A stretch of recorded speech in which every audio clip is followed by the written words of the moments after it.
इसलिए जीवन में कुछ ऐसा काम करके जाओ कि तुम्हारे जाने के बाद कुछ समाज हित में ऐसा कार्य करके जाओ, कोई कुआं, बावड़ी, मंदिर, कोई गौशाला बनवा के जाओ, लोग जाने के बाद भी कहें कि कोई आया था। मरने को तो कुत्ते भी मर रहे हैं, मरने को गधे भी मर रहे हैं, और एक दिन वही मौत कुत्तों की हमारा गधे की मौत मर जाएंगे।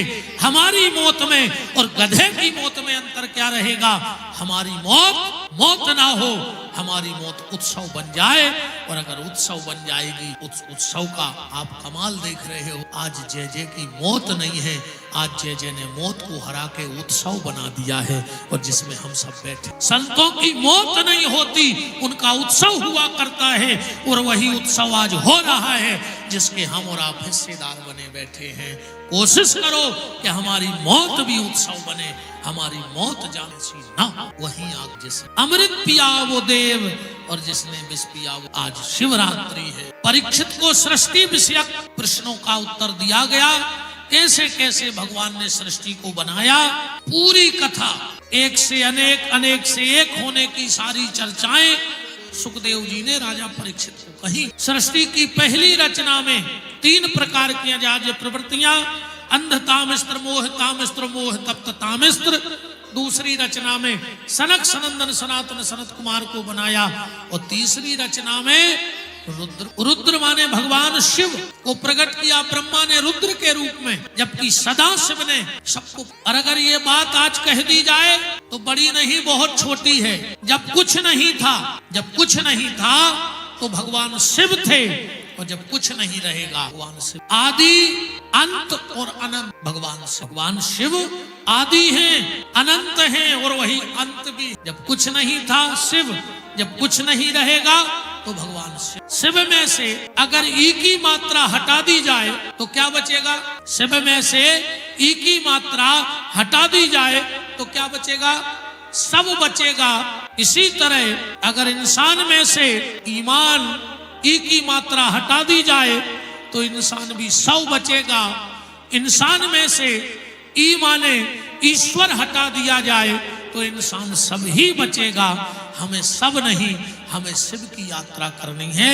हमारे जीवन में ईश्वर रहे, हमारे जीवन में ईमानदारी। और अगर ईमानदारी और ईश्वर हट गया तो फिर हम कौन हो जाएंगे?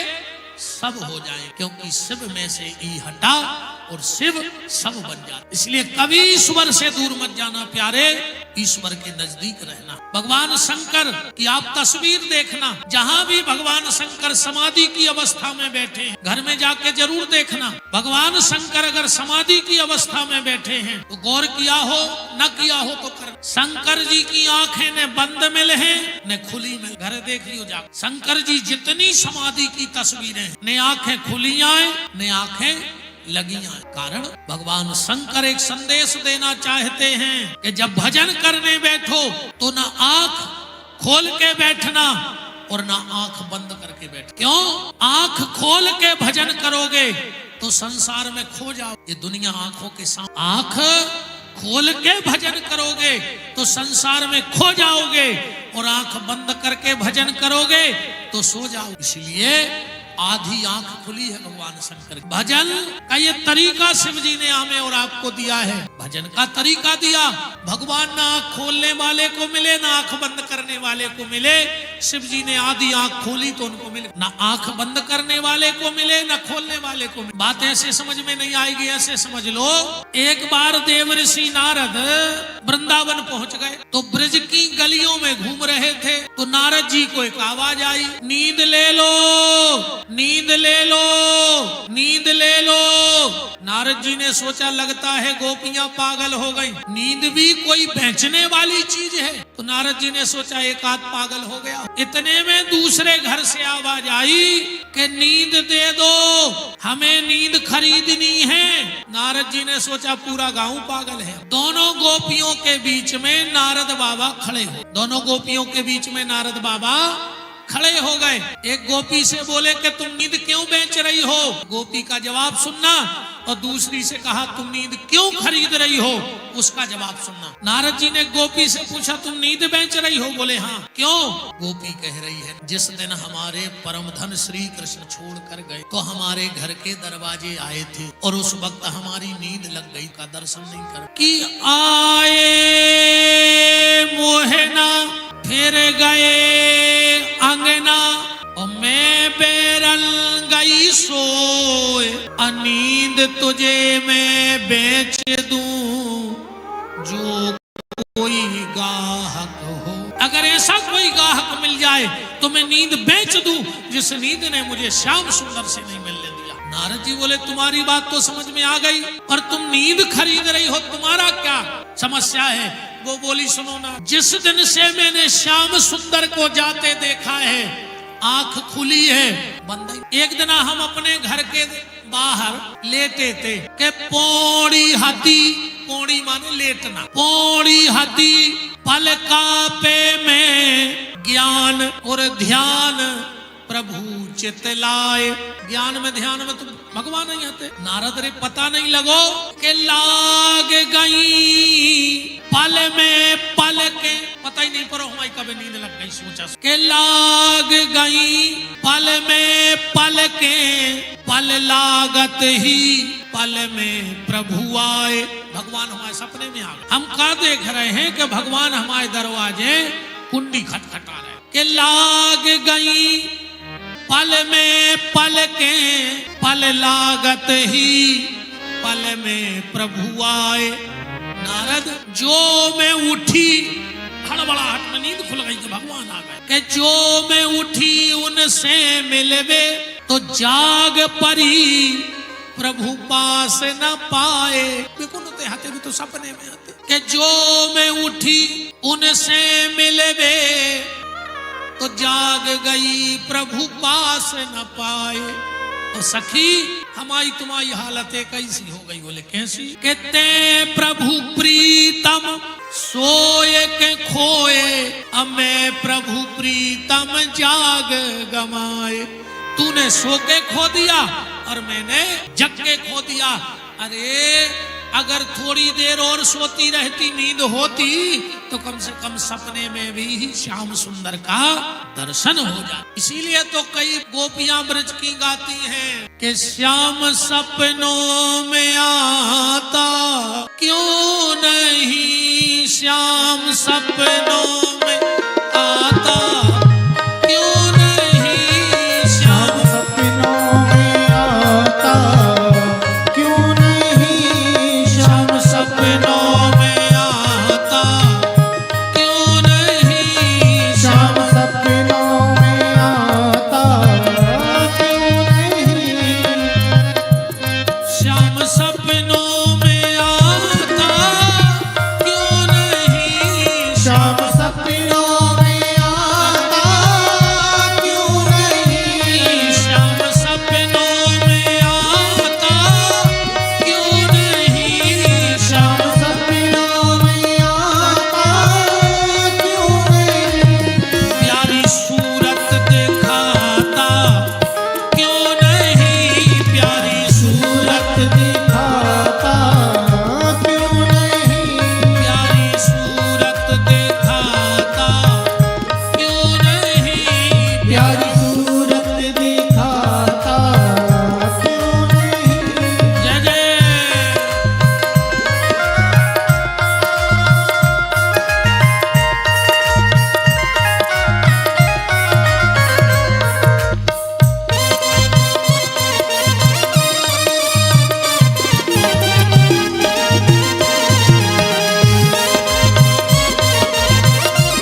शंकर जब समाधि में बैठते हैं तो भजन करने की ये शिक्षा देते हैं कि आंख खोल के भजन करोगे तो खो जाओगे और आंख बंद भजन गए तो सो जाओ। हमने कल कहा था आज थोड़ी सी चर्चा हम भगवान शंकर के विवाह की जरूर करेंगे, इसलिए करेंगे आज शिवरात्रि है। 4 रात्रियां ध्यान से सुन लेना, 4 रात्रियां जो जागरण कर लेता है उसको विपत्ति की रात में जागरण नहीं कर। बात ध्यान से, जो व्यक्ति 4 रात्रियों का जागरण कर लेता है उसको विपत्ति की रात में जागना नहीं पड़ता है। 4 रात्रि कौन? सबसे पहली शिवरात्रि। आज की रात्रि में अगर धोखे से भी जागरण हो जाए, श्रद्धा भाव से हो जाए तो बात अलग। धोखे से भी समस्या में, परेशानी में, अस्पताल में, खेत में, सफर में भी अगर जागरण हो जाए तो उसको साल भर भगवान शंकर के अभिषेक करने का फल। धोखे से भी अगर जागरण हो जाए। एक निवेदन और है, आप भगवान शंकर को दूध चढ़ाना, दही चढ़ाना, घी चढ़ाना, शहद चढ़ाना, सब चढ़ाना। जब पूरी पूजा कर लो दक्षिणा भी चढ़ाना। अब दक्षिणा में क्या चढ़ाना है? शंकर जी को पैसा की जरूरत तो है नहीं है, पैसा चढ़ा ही दे सो हम उठा ले। बताओ, शंकर जी के तो जा नहीं रहे पैसा, उनके तो हाथ है, वो दूध दही रहो, जब तो पैसा तो हम उठा ले या पंडित जी ले लें। जब अभिषेक करना, और आज रात्रि के अभिषेक का बड़ा महत्व। आदमी 4 पहर को अभिषेक कहते हैं कि 4 पहर को अभिषेक भाव चाहिए, कहते हैं कि चतुर्पहर को अभिषेक करो आज। अब हम आपसे एक बात पूछना चाहते हैं, इतने लोगों में किसी को पता है कि वो 4 पहर कौन कौन होते हैं? कितने बजे से कितने बजे के पहर बनते हैं? खाली हमने सीख लिया कि 4 पहर को अभिषेक। अगर आज आपने सुना है, ज्यादा ना कर पाओ तो हम जो समय दे रहे हैं 4 पहर ऐसे बनते हैं, ध्यान से सुनना। ठीक 8 बजे अभिषेक चालू हो जाना चाहिए रात के, और वो अभिषेक चलना चाहिए 9:30 बजे तक। 9:30 बजे से 10 बजे तक आध घंटा को करो विश्राम। ठीक 10 बजे फिर बैठ जाओ अभिषेक, 11:30 बजे तक करो, फिर आध घंटे का विश्राम, बज गए 12। ठीक 12 बजे फिर बैठ जाओ, 1:30 बजे तक अभिषेक करो, फिर आध घंटे का विश्राम, सो बज गए 2। फिर ठीक 2 बजे बैठने हैं, 4 बजे तक अभिषेक कर। क्योंकि चौथे पहर के अभिषेक में अंग पूजन होता है, न्यास पूजन होता है, तो उसमें आध घंटा थोड़ा सा ज्यादा लग जाता। 8 से 9:30, 10 से 11:30, 12 से 1:30 और 2 से 4, ये चतुर्पहर का अभिषेक। हम आपसे निवेदन करें, अगर आप इतना भी ना कर पाओ आज सोना मत, क्योंकि एक दिन ऐसे सो जाओगे कि पूरे परिवार के उठाएंगे, फिर उठ जाओगे। सोना तो एक दिन ऐसा है कि सोएंगे तो फिर कोई उठाने वाला पैदा नहीं हुआ।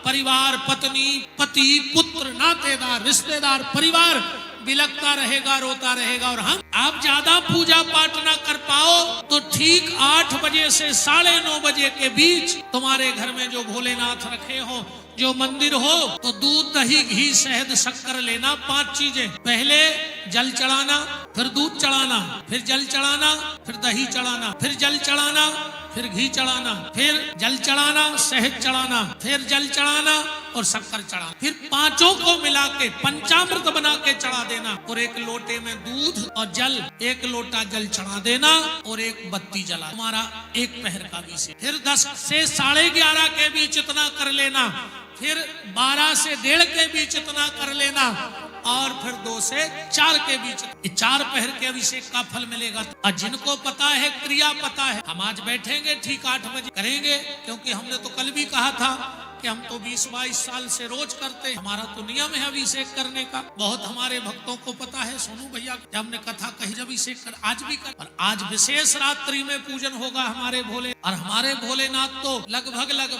ठाकुर जी की कृपा, जय जय की कृपा, संतों की कृपा से मात्र केदारनाथ से स्पर्श नहीं है, बाकी 13 ज्योतिर्लिंग से स्पर्श है हमारे। हम जैसे मना चोरी से खरी में दबा के क्या में बांध के हम मंदिर तक जरूर ले जाते। ले टूटी ने बोलो चाहिए मंच पे एक बार हमने अच्छा जूता बांधो, शंकर जी धल और फूल बांध, अब वो तो बता चुटक जा भाई जी, भाई देख ले तुम हम आए तो अभिषेक करना। बस आपको मंत्र ना आए कोई दिक्कत नहीं, आप एक चौपाई याद कर लो बस। और आज नहीं, जब भी शंकर जी को जल चढ़ाओ, जब भी शंकर जी को दूध, बेल पत्री, दही चढ़ाओ, बस ये चौपाई बोल देना, सारी रुद्री का फल आपका है। हम लोग जो 2-2, 3-3 घंटे मंत्र बोलते हैं, उसका फल देखो। मंत्र की जरूरत हम जैसे पापियों को पड़ा, पाप इतने हैं कि बिना मंत्र के भगवान सुनत नहीं है। तुम लोग तो सब भोले भाले हो, तुम्हारी एक चौपाई, और ये चौपाई पूरे जीवन को याद रखना। कभी शिव जी को जल चढ़ाओ, इस चौपाई को बोलना, फिर देखना शिव जी की कृपा। कौन सी चौपाई? बोले आशुतोष। आशुतोष का मतलब है शीघ्र प्रसन्न होने वाले। आशुतोष तुम अवगण दानी और आरती हरहूं दीन जन जानी। हे आशुतोष भगवान शंकर, हमारी विपत्ति हर लो, हम बड़े दीन हैं, आपके अलावा हमारा है। इस चौपाई से प्रसन्न हो जा, क्योंकि ये रामायण की चौपाई है। रामायण की चौपाई चौपाई नहीं है। वो कथा आप लोगों ने सुनी होगी।